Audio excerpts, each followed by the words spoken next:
Hi hello നമസ്കാരം. പുതിയൊരു വീഡിയോയിലേക്ക് എല്ലാവർക്കും സ്വാഗതം. ഇന്നത്തെ വീഡിയോയിൽ മുരിങ്ങയിലയും മുട്ടയും വെച്ചിട്ട് ഒരു തോരൻ ഉണ്ടാക്കുന്ന വീഡിയോ ആണ്. അപ്പോൾ കൂട്ടുകാരാരെങ്കിലും പുതുതായിട്ട് ചാനൽ കാണുന്നവരുണ്ടെങ്കിൽ ഇഷ്ടപ്പെട്ടാലൊന്ന് സപ്പോർട്ട് ചെയ്യാൻ മറക്കരുതേ. ഇതിനാവശ്യമായിട്ട് കുറച്ച് മുരിങ്ങയില ഊരിയെടുക്കുന്നുണ്ട്. മുരിങ്ങയിലൊക്കെ ദാ നന്നായിട്ട് ഊരിയെടുത്തിട്ടുണ്ട്. ഇനി ഇതിക്ക് ആവശ്യമായിട്ടുള്ള സാധനം 2 മുട്ടയാണ്. അപ്പോൾ മുട്ട പൊട്ടിച്ചെടുത്തിട്ടുണ്ട്. മുട്ട 2 പൊട്ടിച്ചതിന് ശേഷം ഇതിലേക്ക് ആവശ്യമായിട്ടുള്ള സാധനം 2 പച്ചമുളകാണ്. പച്ചമുളക് വട്ടത്തിനിങ്ങനെ അരിഞ്ഞിടുന്നുണ്ട്. നല്ല എരിവുള്ള മുളകായതുകൊണ്ട് തന്നെ 2 മതി. ഇനി എരിവ് കൂടുതൽ വേണമെന്നുള്ളവർക്ക് 3 4 ഒക്കെ ചേർക്കാം. ഇലക്കറികളൊക്കെ കഴിക്കാൻ മടിയില്ല മക്കൾക്ക് ഇതുപോലെയൊക്കെ ഉണ്ടാക്കി കൊടുത്താൽ അവർക്ക് ഒരുപാട് ഇഷ്ടമാവും കേട്ടോ. അങ്ങനെ പച്ചമുളകും ചേർത്ത് കഴിഞ്ഞിട്ട് പിന്നെ കുറച്ച് ഉപ്പാണ്. ഉപ്പ് പാകത്തിന് ഇട്ടാൽ മതി.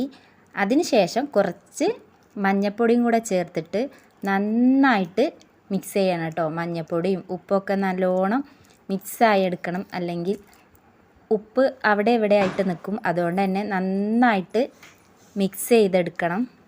അങ്ങനെ എല്ലാം കൂടെ നന്നായിട്ട് മിക്സായി കിട്ടിയിട്ടുണ്ട്. ഇനി ഇതെങ്ങനെ തയ്യാറാക്കാൻ നോക്കാം. ഒരു ചട്ടി അടുപ്പത്ത് വെച്ച് അതിലേക്ക് കുറച്ച് വെളിച്ചെണ്ണ ഒഴിക്കുക. അധികമായിട്ട് ഒഴിക്കേണ്ട, കുറച്ച് ഒഴിച്ചാൽ മതി.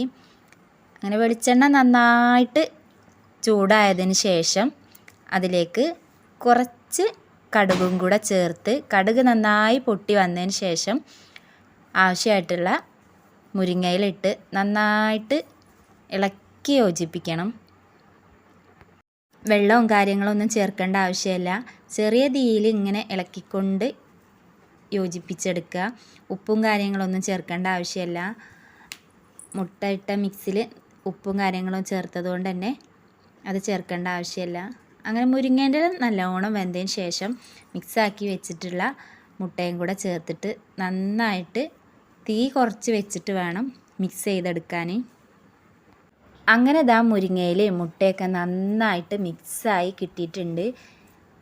അങ്ങനെ ദാ സ്വാദിഷ്ടമായ മുരിങ്ങയിലയും മുട്ടയിട്ട തോരൻ തയ്യാറായിട്ടുണ്ട്. ഈസി ആയിട്ട് ഉണ്ടാക്കാൻ പറ്റിയൊരു റെസിപ്പിയാണ്. ഉണ്ടാക്കി നോക്കാത്തവരുണ്ടെങ്കിൽ ഒന്ന് ഉണ്ടാക്കി നോക്കുക. അടിപൊളി ടേസ്റ്റാണ്. അപ്പോൾ ഇന്നത്തെ വീഡിയോ ഇത്രയൊക്കെ ഉള്ളൂ. വീഡിയോ കണ്ട് ഇഷ്ടപ്പെട്ടാൽ സബ്സ്ക്രൈബ് ചെയ്യാനും കമൻറ്റ് ചെയ്യാനും ഷെയർ ചെയ്യാനും മറക്കരുതേ. Thank you for watching.